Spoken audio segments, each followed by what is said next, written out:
जाएंगी। जितना फल मिलना चाहिए था सारी चीज़ें ड्रास्टिकली अपोजिट हो गई थी उससे। सारे लोग कह रहे थे कि टोटली पैसा वेस्ट हुआ तेरे ऊपर, तूने अपनी सेहत खराब कर ली है। एलोपैथी ने तो मना कर दिया, तब मेरे को भी डर लग रहा था कि अब आगे की लाइफ कैसे चलेगी। मेरे फंडे ही गलत थे कि किस तरीके से इंटरव्यू देना चाहिए, और उसी का रिजल्ट था कि मेरे इंटरव्यू में इतने घटिया नंबर आए, जिस सिर्फ 132 आउट ऑफ 275। ओके। तो और उसी की वजह से मैं फाइनल लिस्ट से भी बाहर हो गया।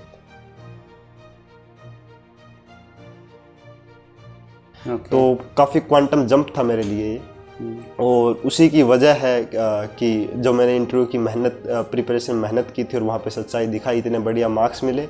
उनको जो चेयरमैन थे उनको लगा कि हाँ, that this is the boy that we want for Indian administrative service.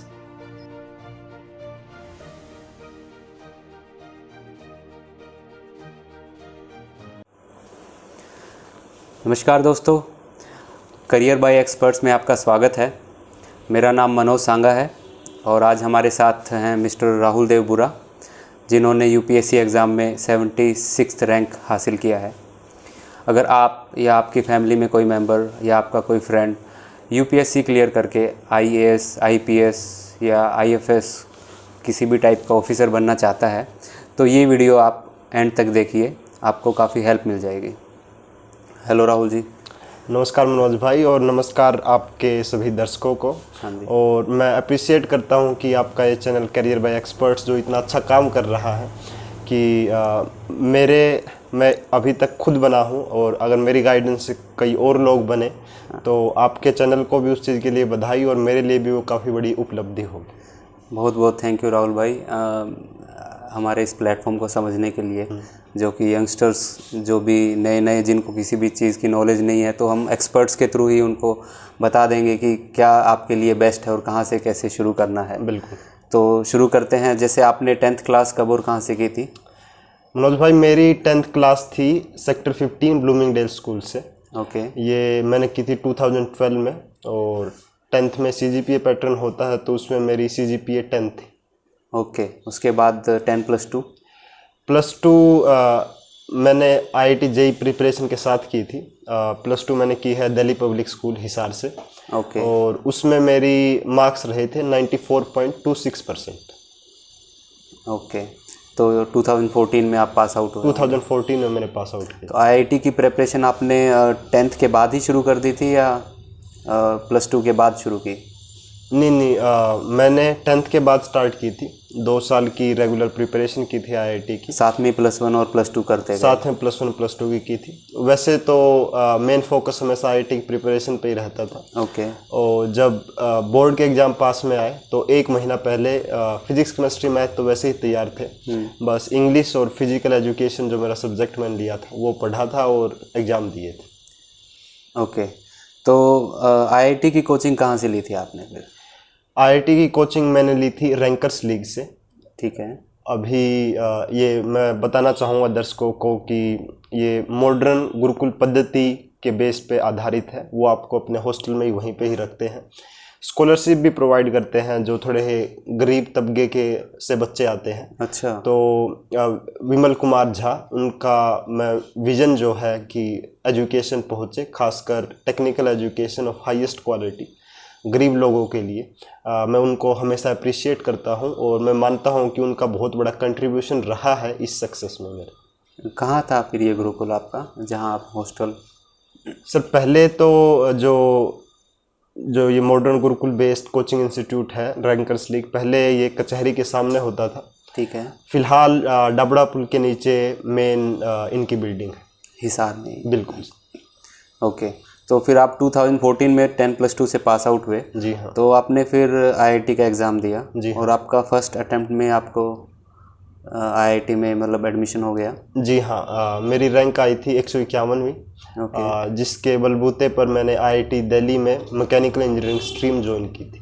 अच्छा। ऑल इंडिया में आपका रैंक 151 था? 151 था। ओके। उसके बाद आपने 2014 में अपनी बीटेक शुरू कर दी? जी हाँ। B Tech mechanical from IIT Delhi? जी हाँ।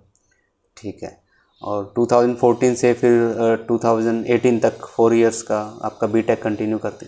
जी हाँ, 2018 तक जनरली होता है, 4 साल का बीटेक होता है, बट मेरे केस में वो 2019 फर्स्ट सेमेस्टर तक स्ट्रेच हुआ था। ओके। उसके रीजंस रहे हैं, अगर आप जानना चाहते हैं। हाँ जी, हाँ जी, हमारे दर्शकों को बताइए। तो मैं मानता हूँ कि उसका मेन रीजन थोड़ा पैट्रियार्की से एसोसिएटेड है ठीक है।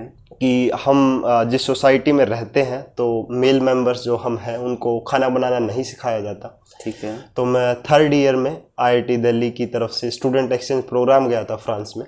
ओके। तो वहाँ पे वेजिटेरियन खाना नहीं मिलता था, ठीक है। तो नॉन वेज ही मिलता था, तो या तो खुद बनाओ या नॉन वेज खाओ। ठीक है। पर क्योंकि जिस सोसाइटी में पला बड़ा हूँ तो मैंने खाना बनाना नहीं सीखा था, तो ऑप्शन यही बता था कि नॉन वेज खाओ वहाँ पे। ओके। तो मैंने नॉन वेज खाया, और जैसे कि हम हरियाणा से हैं, हम जब खाते हैं तो सोचते नहीं हैं। हाँ। तो पर नॉन वेज में आयुर्वेद के हिसाब से ऐसा होता है कि कुछ इनकम्पैटिबल फूड कम्बिनेशन होते हैं। जैसे कि आप जिस दिन फिश खाते हैं तो आपको मिल्क प्रोडक्ट्स अवॉइड करने होते हैं। ओके। कर्ड हो गई या दूध हो गया। ठीक है। उसका मेरे को पता नहीं था, तो मैंने दोनों को साथ में लिया, तो उसकी वजह से मेरे को एक डिजीज हो गई थी, ल्यूकोडर्मा। ओके। वाइट पैचेज आपकी स्किन पे डेवलप हो जाते हैं। ओके। तो स्टार्ट में तो मैंने इग्नोर किया, फिर जब इंडिया लौटा तो डिजीज थोड़ी बढ़ने लग गई। ओके। जो एलोपैथी होती है उन्होंने तो मेरे को साफ मना कर दिया कि हमारे पास इसका कोई इलाज नहीं है, ये लाइलाज बीमारी है। पर आयुर्वेद पद्धति के हिसाब से उन्होंने इस चीज़ को रिकॉग्नाइज किया कि हाँ, मैंने इनकम्पैटिबल फूड कम्बिनेशन लिए थे। उसकी वजह से उन्होंने मेरे को बोला कि आपको ऑलमोस्ट 6 महीने तक थोड़ी स्ट्रिक्ट डाइट पे रहना पड़ेगा, जो कि IIT दिल्ली में रहते हुए फॉलो करनी थोड़ी मुश्किल थी। ठीक है। तो एक सेमेस्टर मैंने ड्रॉप किया वहाँ पे।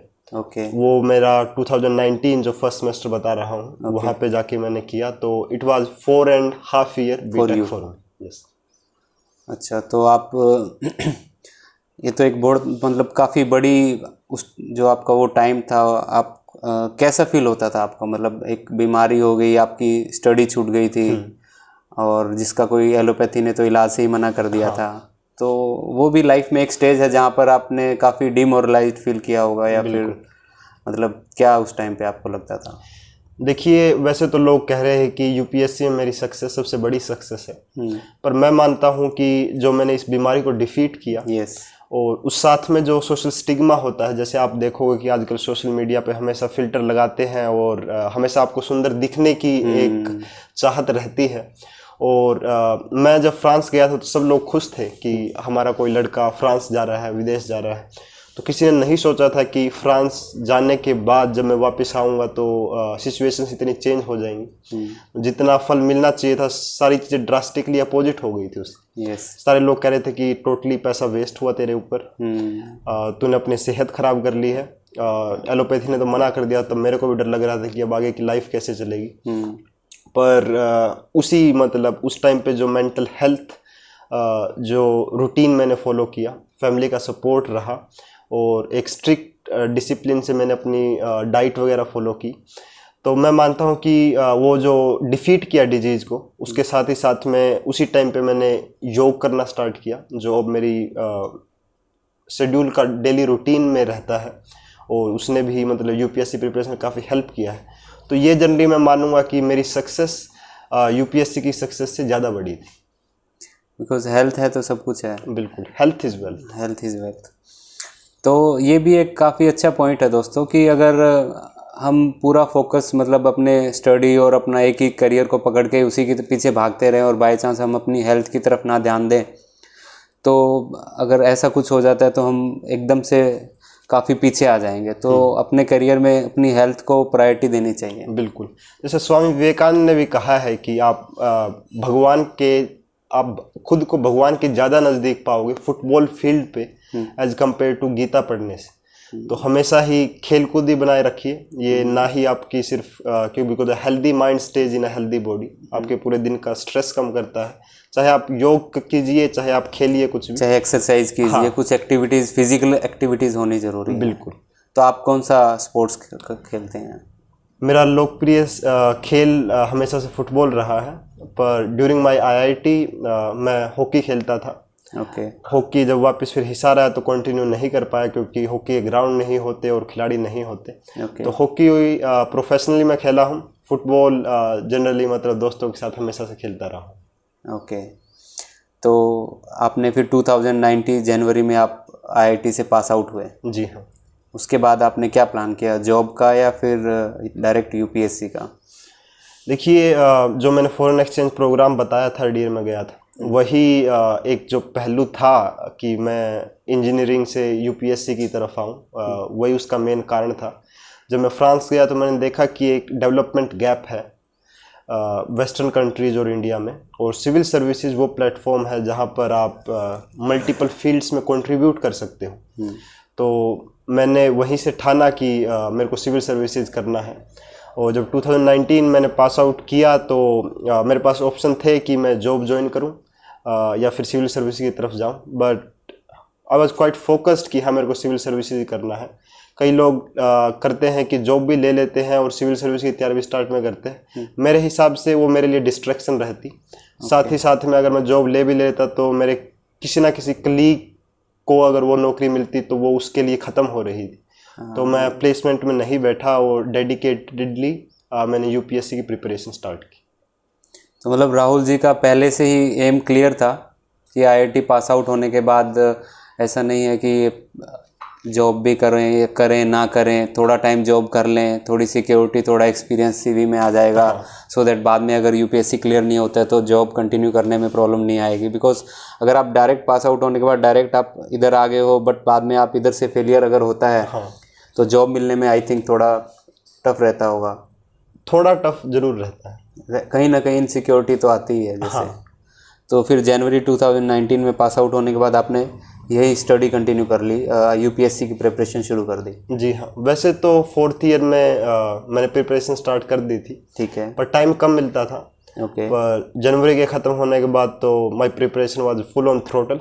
ओके। हर दिन मतलब रेगुलरली 8 to 9 आवर्स की स्टडी स्टार्ट हो गई थी। 2019 में प्रीलिम्स में अपीयर हुआ, प्रीलिम्स क्लियर हुआ, मेंस क्लियर हुआ। तो जो थोड़ी बहुत इनसिक्योरिटी रहती है कि यार अगर नहीं हुआ तो क्या करेंगे, तो वो मेरे में नहीं रही। थोड़ा कॉन्फिडेंस भी आया जो ये दोनों स्टेज को क्लियर कर लिया था। तो इस तरीके से मैंने मैनेज किया था। तो जनवरी में पास आउट होने के बाद कब आपका प्री कब हुआ था? प्री तब होता था जून में सर। अच्छा, तो 6 महीने थे ऑलमोस्ट आपके पास? 6 महीने थे मेरे। तो आपने 6 महीने कंटिन्यू फुल ऑन फोकस किया? बिल्कुल फोकस स्टडी। और जून में प्री, उसका फिर रिजल्ट कब आया? जी, प्रीलिम्स का रिजल्ट आ जाता है जिस दिन एग्ज़ाम होता है उसके 20-30 दिन बाद। पर आपको वैसे पता चल जाता है क्योंकि आंसर की वगैरह कोचिंग इंस्टीट्यूट बनाते हैं। तो जून में आपने दिया तो आपको पता लग गया आपका क्लियर है और आपने मेंस की प्रिपरेशन शुरू कर दी। वो कब हुआ फिर? मेंस उस टाइम पे हुआ था, अगर मेरी मेमोरी बिल्कुल सही है तो इट वाज 27 सितंबर से स्टार्ट हुआ था एंड फिनिश हुआ था 1 अक्टूबर को। ओके। और उसका रिजल्ट कब आया? जी, उस टाइम पे रिजल्ट लेट आया था, तो रिजल्ट आया था शायद 20 जनवरी के आसपास। अच्छा, फिर उसके बाद इंटरव्यू? फिर उसके बाद इंटरव्यू की तैयारी स्टार्ट की थी। वो कब हुआ interview? Interview last time very unique date 28 फरवरी। अच्छा। जो फरवरी का लास्ट दिन होता है, क्योंकि फरवरी 28 का महीना होता है, तो 28 फरवरी को मेरा इंटरव्यू था। 28 फरवरी 2020? 28 फरवरी 2020 आपका इंटरव्यू था। हाँ। तो पास आउट होने के बाद इन्होंने प्री किया, मेन किया और with in 1 year almost interview तक पहुंच गए थे। हाँ। इंटरव्यू दिया फर्स्ट अटेम्प्ट में। उसका रिजल्ट कब आया? सर, रिजल्ट की डेट मेरे को याद नहीं है क्योंकि वो एक हसीन पल नहीं था क्योंकि फर्स्ट अटेम्प्ट में मैं I was not able to make it into the final list. Okay. तो डेट तो मेरे को याद नहीं। आपको इंटरव्यू में ही पता लग गया था कि बात नहीं बन रही है या फिर कुछ एक्सपेक्टेशंस थी? देखिए, थोड़ी सी फीलिंग जरूर आ गई थी। जिस हिसाब से इंटरव्यू जाना चाहिए था उस हिसाब से नहीं गया। ओके। थोड़ी ही मैंने डिसऑनेस्टी भी दिखाई, जो कि मैं मानता हूँ यूपीएससी के इंटरव्यू में दिखाना सबसे बड़ा ब्लंडर होता है। ओके। क्योंकि मोर देन नॉलेज ये आपका पर्सनैलिटी टेस्ट होता है। ओके। वो आप देखते हैं कि आप ऑनेस्ट हैं, आप अपने ग्राउंड रूट से कनेक्टेड है, आप कभी करप्ट नहीं होंगे। तो मैंने, और मेरा इंटरव्यू सिर्फ दूसरे दिन ही था। जनरली इंटरव्यू का शेड्यूल चलता है 45-46 दिन का शेड्यूल होता है। ठीक है। तो दूसरे दिन ही इंटरव्यू था, तो प्रिपरेशन का टाइम कम था। तो मैं बोलूँगा कि मेरे फंडे ही गलत थे कि किस तरीके से इंटरव्यू देना चाहिए। और उसी का रिजल्ट था कि मेरे इंटरव्यू में इतने घटिया नंबर आए, जिस सिर्फ 132 आउट ऑफ 275। ओके। तो और उसी की वजह से मैं फाइनल लिस्ट से भी बाहर हो गया। तो मतलब हम बोल सकते हैं कि सब कुछ फेयर है बिल्कुल, आपको खुद आपकी मिस्टेक थी तो आपको पता था कि मिस्टेक है, अगर वो नहीं होती तो हम मतलब आपको पहले ही पता लग गया था कि इंटरव्यू में नहीं बन रही बात, कहीं ना कहीं आपको एक फीलिंग आ गई थी। हाँ जी बिल्कुल, ये तो पता था कि इंटरव्यू बढ़िया नहीं हुआ है। मार्क्स तो आप कभी बता नहीं सकते हैं। मेरे को ये पता था 150 से नीचे आएंगे नंबर, वही हुआ। और वो वही रेंज रही थी। तो आपने इंटरव्यू की कहीं से प्रिपरेशन नहीं की थी उस टाइम पे?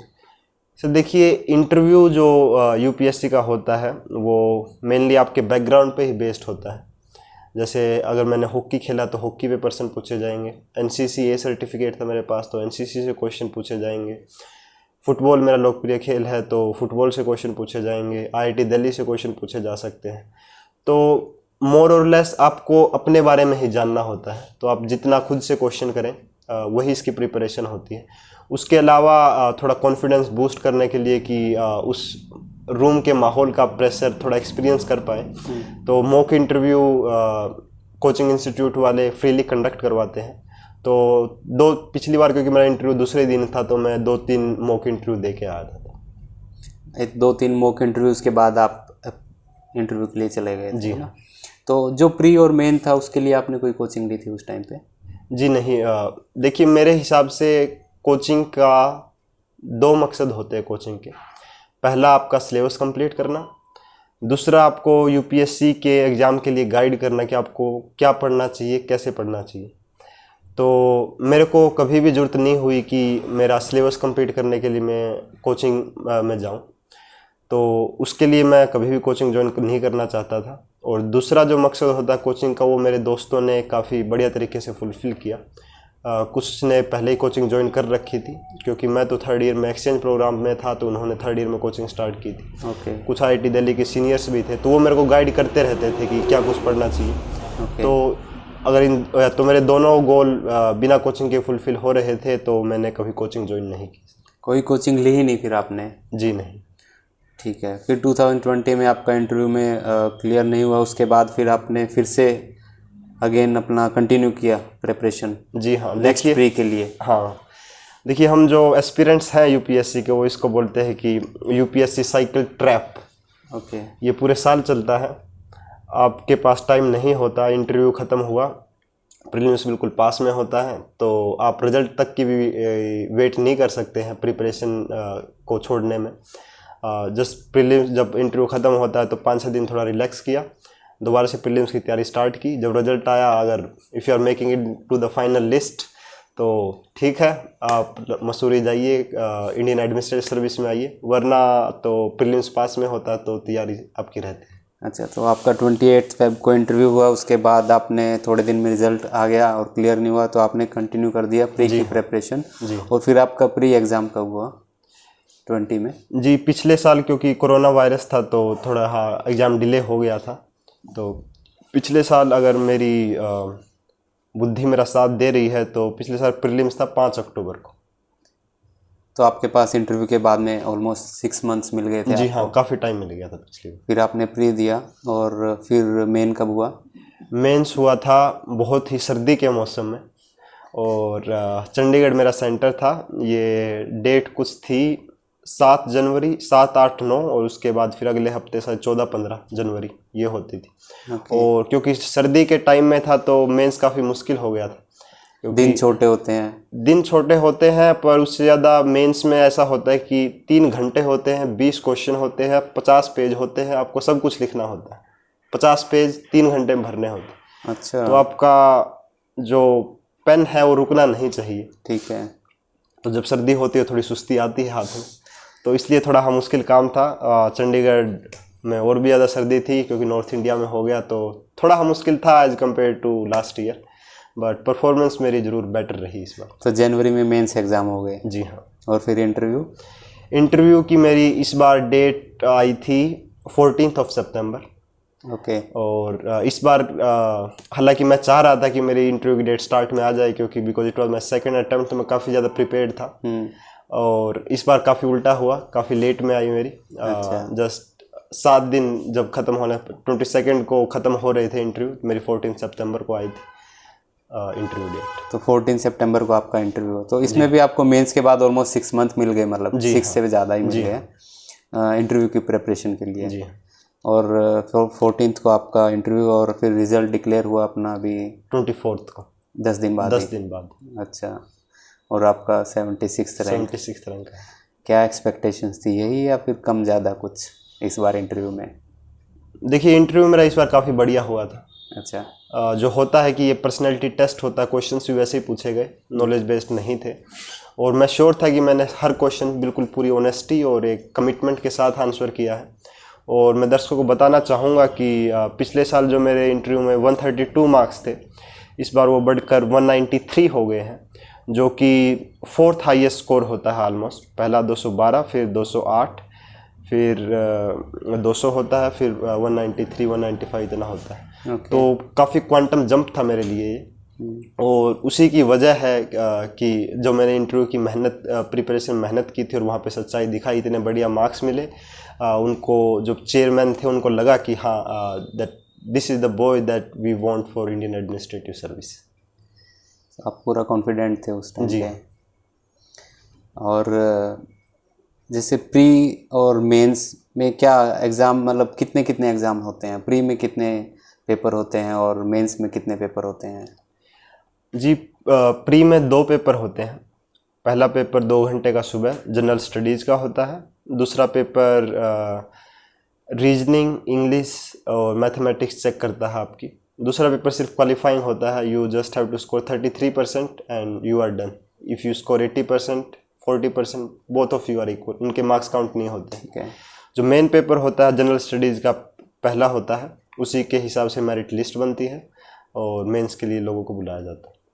तो प्री तो बेसिकली एक ही दिन का हुआ? जी हाँ। एक ही दिन में 2 एग्ज़ाम हो गए। हाँ। और उसके बाद मेंस कितने एग्ज़ाम होते हैं? जी, मेंस में टोटल 9 एग्ज़ाम होते हैं, जिसमें से 7 के मार्क्स काउंट होते हैं। और 2 पेपर होते हैं आपका, एक तो इंग्लिश का और दूसरा आपकी कोई भी रीजनल लैंग्वेज। जैसे मैंने हिंदी ऑप्ट की थी, साउथ इंडिया वाले तमिल, तेलुगु, असम वाले असामीज जो ऑप्ट करते हैं, लोकल लैंग्वेज।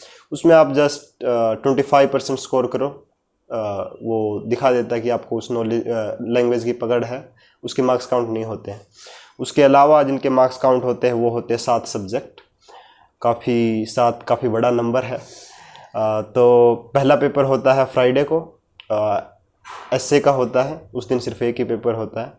फिर सैटरडे और संडे जीएस के 4 पेपर होते हैं, 2 पेपर सैटरडे को, 2 पेपर संडे को। अलग अलग सब्जेक्ट होते हैं, society, international relations, political science, economics and ethics. आप कितने मोरली सही हो, कैसे केस स्टडीज़ को हैंडल करते हो, रियल लाइफ केस स्टडीज़ को। ये मतलब आप जितने भी सब्जेक्ट सोच सकते हो सब कुछ उसमें होता है 4 दिन के अंदर।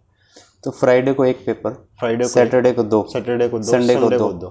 तो 5 पेपर ये हो गए, 5 ये हो गए। उसके बाद थोड़ा यूपीएससी का मैं बढ़िया काम मानता हूँ कि इतने बड़े लोड के बाद थोड़ा आपको 5 दिन की रिलीफ देते हैं। अच्छा। और फिर सैटरडे को हिंदी और इंग्लिश का पेपर होता है अगले वीक। और संडे को आपका ऑप्शनल के पेपर होते हैं, जो कि मेरा मैकेनिकल इंजीनियरिंग था। और ऑप्शनल के 2 पेपर होते हैं, क्योंकि ऑप्शनल का सिलेबस काफ़ी बड़ा होता है। तो एक पेपर सुबह, एक पेपर शाम को। अच्छा, तो ये ऑप्शनल बोलते हैं, ये सब्जेक्ट ऐसा होता है जो आपकी चॉइस के ऊपर है कि आप कौन सा लेना चाहते हैं? जी हाँ। ओके, तो सब कैंडिडेट अपने हिसाब से जो जिस स्ट्रीम से वो आ रहे हैं ऑप्शनल में वो सब्जेक्ट लेते हैं। जनरली तो यही रहता है कि जिसमें आपकी ग्रेजुएशन होती है वही आप सब्जेक्ट लो। पर कुछ ऑप्शनल सब्जेक्ट ऐसे हैं, जैसे कि सोशियोलॉजी हुआ, एंथ्रोपोलॉजी हुआ, पब्लिक एडमिनिस्ट्रेशन हुआ। तो मान लो कि कोई इंजीनियरिंग कर रहा था, उसको इंजीनियरिंग में इंटरेस्ट नहीं आया, जैसे तैसे बीटेक की, डिग्री ले ली। हाँ, डिग्री ले ली। और अब इंजीनियरिंग से अगर वो पेपर देता तो उसके लिए काफ़ी मुश्किल हो जाता, क्योंकि पकड़ नहीं थी। इन सब्जेक्ट्स का थोड़ा सिलेबस कम होता है, ये आपके जीएस में भी हेल्प करते हैं, तो वो लोग इन ऑप्शनल की तरफ जाते हैं, सोशियोलॉजी, एंथ्रोपोलॉजी की तरफ, और इनको ऑप्ट करते हैं। और जो आपने बताए जो 5 एग्ज़ाम थे, उनमें सब्जेक्ट आपने कौन कौन से बताए? देखिए, जो पहला पेपर होता है वो तो एसए का होता है। ठीक है। 2 एसए लिखने होते हैं, 1.5 घंटा टाइम होता है दोनों का। ठीक है। और अब जैसे 4 पेपर होते हैं, तो जो पहला पेपर होता है उसमें आपका सोसाइटी, कल्चर, सोशल इश्यूज जैसे पॉवर्टी, अनएम्प्लॉयमेंट वगैरह हुआ, ज्योग्राफी हुआ, ये चेक होता है। जो पेपर 2 होता है वो होता है आपका पॉलिटिकल साइंस, गवर्नेंस, गवर्नमेंट की जो स्कीम्स वगैरह हैं, और इंटरनेशनल रिलेशन, जो अंतर्राष्ट्रीय मुद्दे हुए। जो पेपर 3 होता है उसमें होता है disaster management, economics, internal security, जैसे जम्मू कश्मीर में हुआ या फिर नक्सली इलाकों में जो सिचुएशंस होती हैं, ये होता है। और चौथा पेपर होता है आपका एथिक्स का, जिसमें पहले पार्ट में क्वेश्चंस पूछे जाते हैं एथिक्स के, थोड़ी ही जो थ्योरी टाइप होता है, और उसका दूसरा पार्ट जो होता है वो रियल लाइफ की स्टडीज़ देते हैं जो आपको फेस करनी पड़ सकती है, और वो देखते हैं कि आप कैसे रिस्पॉन्ड करोगे उन चीज़ों को। तो basically I can make out कि पोल साइंस और इकोनॉमिक्स, ये जो 2 सब्जेक्ट हैं, ये मतलब सब हर कैंडिडेट को ये सिलेबस मिलेगा। जी हाँ। तो बेसिकली अगर कोई शुरू से ही प्रिपरेशन करना चाहता है तो 10th के बाद अगर ये 2 सब्जेक्ट लेके चलेगा तो उसको कुछ बेनिफिट्स हैं इसके? देखिए, बिल्कुल बेनिफिट होंगे। पहला तो उसका ऑप्शनल तो वो तैयार होगा ही, जो पॉलिटिकल साइंस और इकोनॉमिक्स लेगा, और साथ ही साथ ऑप्शनल में भी ले सकते हो आप। ऑप्शनल में भी पोल साइंस उधर भी मिलेगी और ऑप्शनल पे भी। ओके, ठीक है। और साथ ही साथ आप जीएस में भी बढ़िया स्कोर कर सकते हो, क्योंकि जब आप इतनी शिद्दत से अपना ऑप्शनल तैयार करते हो तो जीएस तो बिल्कुल खेल सा लगता है फिर वहाँ। तो फिर बेस्ट सब्जेक्ट कौन से हुए 10+1 2 के, मतलब 10th के बाद अगर हम देखें, जिसने यूपीएससी में ही जाना है तो शुरू से ही अगर प्रिपेयर कर रहा है तो क्या उसके लिए बेस्ट आप एडवाइस करोगे? देखिए, मैं तो यही बोलूँगा कि अगर आपको कोई भी सब्जेक्ट जो बढ़िया लग रहा है, जिसको आप पढ़ सकते हो अच्छे तरीके से, और क्योंकि ऑप्शनल काफ़ी ज़्यादा स्कोरिंग सब्जेक्ट होता है, आपकी रैंक डिसाइड करता है, तो जिस भी सब्जेक्ट में आपका इंटरेस्ट है आप कंटिन्यू कर सकते हो 1 साल के लिए, वो आपको लेना चाहिए। इसमें ऐसा नहीं है कि बेस्ट सब्जेक्ट कौन सा पढ़ेगा, आप कोई भी सब्जेक्ट लो, अगर आप उसको ढंग से पढ़ोगे तो आपका अच्छा स्कोर आएगा उसके। डिपेंड्स कि आपका इंटरेस्ट किस में ज़्यादा है। जी बिल्कुल। पोल साइंस और इकोनॉमिक्स जो आती है वो तो हम कवर कर ही लेते हैं बेसिकली। जी। अगर हमने 10+ जैसे आपने +1 2 ग्रेजुएशन में पोल साइंस इकोनॉमिक्स नहीं थी, बट बाद में भी आपने कवर कर ही ली, तो वो कवर हो जाती है बेसिकली बाद में भी। ओके। और कुछ आप दर्शकों को एडवाइस करना चाहेंगे तो, जो यंगस्टर्स हैं अभी 10th में हैं, जो यूपीएससी में आना चाहते हैं, वो क्या, उनके लिए आप क्या सजेशंस दोगे? देखिए, मैं उनको एक तो यही बोलूँगा कि अभी से इतना जल्दी यूपीएससी की जो हार्डकोर तैयारी होती है वो करने की ज़रूरत नहीं है, क्योंकि अगर आप यूपीएससी की तैयारी में जुट जाओगे तो एक ऑल राउंड डेवलपमेंट जो होती है स्कूल में, आप उसको ज़रूर मिस करोगे। तो जो आपका स्कूल में चल रहा है उस पर आप फोकस कीजिए, एक्स्ट्रा करिकुलर एक्टिविटीज़ में पार्टिसिपेट कीजिए, क्योंकि ये आपको पर्सनैलिटी टेस्ट में काफ़ी ज़्यादा हेल्पफुल होती है। चेयरमैन सर अप्रिशिएट करते हैं कि ये बहुत सारी चीज़ों में इंटरेस्ट रखता है ये लड़का। साथ ही साथ जो सामाजिक मुद्दे हैं उनमें आप रुचि लीजिए। आप एनजीओ के साथ एसोसिएट हो सकते हैं, थोड़ा ब्रेनस्टॉर्मिंग कीजिए कि मेरे सोसाइटी में ये चीज़ें चल रही हैं, मैं कैसे कंट्रीब्यूट कर सकता हूँ, गवर्नमेंट क्या कर रही है, क्या कमियां हैं, कैसे उनको ठीक किया जा सकता है। न्यूज़पेपर ज़रूर पढ़िए। न्यूज़पेपर में भी जो एडिटोरियल पेज होता है जिसमें एक्सपर्ट राय देते हैं हर मुद्दे पे, तो अगर आप ये चीज़ें करते हैं और उसके बाद फिर जब आपकी ग्रेजुएशन का जो फाइनल ईयर होता है तब आप यूपीएससी की फाइनल प्रिपरेशन स्टार्ट कर सकते हैं, और आपके लिए काफ़ी इजी होगा तब प्रिपरेशन करना। तो प्रिपरेशन के, जब आपने प्रिपरेशन की 2019 जनवरी के बाद 6 महीने, तो कितना आप एक दिन में कितनी स्टडी करते थे, कितने आवर्स आप पढ़ते थे? क्या दिन रात ही कंटिन्यूस स्टडी की तरफ फोकस किया या फिर क्या आपका शेड्यूल था? नहीं, मेरा जो शेड्यूल होता था वो था कि दिन में 8 घंटे मैं पढ़ाई पे देता था यूपीएससी की। तो जैसे सुबह योग कर लिया, साथ ही साथ आधा घंटा जो मतलब पिछला दिन जो पढ़ा था वो फटाफट रिवाइज कर लिया, ताकि एक बूस्ट मिले आपकी प्रिपरेशन को पूरे दिन की। उसके बाद 3 घंटे की सीटिंग होती थी, फिर लंच वगैरह किया, फिर 3 घंटे की सीटिंग, और फिर क्या बोलते हैं, शाम को खेलने चले गए, फुटबॉल खेलता था मैं तो, और फिर 2 घंटे की सीटिंग रात, तो ये 8 घंटे की सीटिंग हो जाती थी। तो फिजिकली आप अपने योग भी कर रहे थे और फुटबॉल भी खेल रहे थे? जी हाँ। Daily routine? Almost daily routine. बस जब एग्ज़ाम पास में आते थे तो जैसे फुटबॉल में क्योंकि टाइम ज़्यादा लग जाता है तो उसके बजाय बस एक 15 मिनट की रनिंग करके आगे थोड़ी ही स्ट्रेचिंग वगैरह कर ली, ताकि आधे घंटे में आपकी फिजिकल एक्सरसाइज हो जाए सारी की सारी, तो वो थोड़ा टाइम कम कर देता था, और स्टडी का टाइम बढ़ जाता था 8 घंटे से 10-12 घंटे। जब एग्ज़ाम्स नज़दीक हो, एग्ज़ाम जब पास में होते। 10-12 घंटे से ज़्यादा आपको कभी करने की ज़रूरत नहीं पड़ेगी। नहीं, मेरे हिसाब से जहाँ तक मैंने कैलकुलेट किया तो मैं 12 घंटे से ज़्यादा कभी नहीं पढ़ा। तो ये भी नहीं होना चाहिए कि हम दिन रात रट लगाए रखें, पढ़ें और लोग 15-15, 18-18 घंटे उसी को दें और फिर कहीं ना कहीं नींद भी कम मिले और हम फिज़िकली मतलब उतना ज़्यादा हमारा माइंड सेट ना रह पाए। ठीक है, तो अभी जैसे आपका रैंक आपका 76। 176, नहीं, सिर्फ 76। अच्छा सॉरी 76 रैंक है। तो अभी क्या ऑप्शन है, मतलब अब कब से आपकी ट्रेनिंग शुरू कब से हो रही है और क्या आपको कैडर मिलेगा, IAS, IPS, IFS? देखिए 76 रैंक में श्योर है कि ऑलमोस्ट मेरे को इंडियन एडमिनिस्ट्रेटिव सर्विसेज में एडमिशन मिलेगा और उसकी ट्रेनिंग स्टार्ट होगी 5 दिसंबर से। Mussoorie Lal Bahadur Shastri national administrative academy है, वहाँ पे ट्रेनिंग स्टार्ट होती है स्टार्ट में। जो कार्डर स्टेट एलोकेट होने की बात है तो जो मेरी प्रेफरेंस थी पहली तो हरियाणा थी, उसके बाद आसपास के इलाके मैंने भरे हैं, राजस्थान हुआ, उत्तर प्रदेश हुआ, तो ये स्टेट मैंने भर रखे हैं। अब देखिए कि भगवान क्या चाहता है कि मैं किस स्टेट के लोगों की जाके सेवा करूं। तो मतलब टोटल कितने कैंडिडेट्स हैं ये जो अभी सिलेक्शन हुआ है जिनका 7 समथिंग? सर इस बार अगर मेरी अगर बुद्धि साथ दे रही है तो शायद टोटल सीट्स थी 840। ओके, जिसमें से IAS की सीट्स थी 180, ठीक है, IPS की सीट्स थी 200, ठीक है, और इंडियन फॉरेन सर्विस की थी 40। ठीक है। उसके अलावा फिर इंडियन रेवेन्यू सर्विस है, कस्टम एक्साइज है, रेलवे है और बहुत सारी। अच्छा, ये सब मिल। तो आपकी ट्रेनिंग कितना टाइम रहेगी अब? ट्रेनिंग वैसे तो 2 साल की होती है। स्टार्ट में हम एकेडमी जाएंगे मसूरी में, 4 महीने का फाउंडेशन कोर्स होता है, वो सारे सर्विसेज का साथ में होता है ताकि सारे ऑफिसर्स एक दूसरे को जाने। उसके बाद फिर जो बाकी सर्विसेज वाले ऑफिसर्स हैं वो अपनी अपनी एकेडमी में चले जाते हैं और जो IAS की एकेडमी है वो वहीं पे ही मसूरी में ही है, तो सिर्फ IAS ठहरते हैं। 3 महीने की उनकी ट्रेनिंग होती है। उसके बाद एक भारत दर्शन प्रोग्राम होता है, आपको 45 डेज़ पूरे इंडिया में घुमाया जाएगा ताकि आप इंडिया की डाइवर्सिटी को अप्रिशिएट कर पाएँ। उसके बाद फिर आपको डिस्ट्रिक्ट कलेक्टर के साथ में अटैचमेंट होगी। आप काम को समझिए कैसे। मतलब आपकी 3 मंथ्स सबकी एक साथ थी, 4 मंथ्स, फिर 3 मंथ्स आप IAS जो है वहीं कंटिन्यू करेंगे 7। हाँ। उसके बाद 1.5 मंथ्स का आपका इंडिया का टूर रहेगा। जी हाँ। और 8.5 मंथ्स आपके ऑलमोस्ट निकल गए, 9 मंथ्स हो जाएंगे। उसके बाद फिर आप डिस्ट्रिक्ट में आएंगे, कहीं भी आपको जहाँ भी आपकी ट्रांसफ़र होगी। जी हाँ। और उसके बाद फिर जब आप एक बार सीख लोगे तो दोबारा से एकेडमी बुलाया जाता है आपको। वो कितना टाइम रहेगी आपकी ट्रेनिंग डिस्ट्रिक्ट में?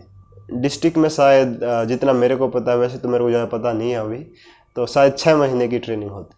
ठीक है, उसके बाद फिर दोबारा से आप एकेडमी जाओगे मसूरी, एक दूसरे से एक्सपीरियंस शेयर करोगे और देखोगे कि कैसे काम को बढ़िया किया जा सकता है। फिर आप इंडिपेंडेंट चार्ज मिलेगा आपको किसी district. As a that rank will be? Sir देखिए वैसे तो मेरे को हायरार्की पता नहीं है, पर शायद SDM की पोस्ट स्टार्ट में मिलती है आप। स्टार्टिंग में SDM होते हैं, हाँ। बाद में फिर प्रमोशन होके सर जैसे उसके बाद तो फिर आप डिस्ट्रिक्ट कलेक्टर हुए। SDM के बाद नेक्स्ट डिस्ट्रिक्ट कलेक्टर? नहीं देखिए बीच में शायद कुछ और भी आती होंगी। मैं कुछ मेजर पड़ाव बता रहा हूँ। तो सैलरी का भी स्केल आपको कुछ अगर ध्यान हो तो SDM में जैसे आप ज्वाइन करो तो क्या सैलरी रहेंगी? नहीं सर, सैलरी का मेरे को कुछ नहीं पता। सुना है शायद 60,000 बेसिक पे होती है। बेसिक होती है, पर मतलब एग्जैक्ट डिटेल्स पता नहीं है मेरे। ओके, तो ऑलमोस्ट सब कुछ कवर हो गया है। हाँ। और कुछ अगर डाउट्स रहेगा तो आप कमेंट्स में पूछें, हम उसका रिप्लाई करेंगे। राहुल जी का बहुत बहुत धन्यवाद। धन्यवाद आपका भी मनोज जी, मेरे को इतनी बड़ी अपॉर्चुनिटी दी अपने प्लेटफॉर्म के जरिए जिससे मैं युवाओं से कनेक्ट हो पाया। और मैं उम्मीद करता हूं कि ये मेरी वीडियो यूज़फुल रहेगी। ये तो बहुत ही यूज़फुल रहेगी, मुझे भी काफ़ी कुछ सीखने को मिला है और दर्शकों को भी काफ़ी कुछ सीखने को मिलेगा।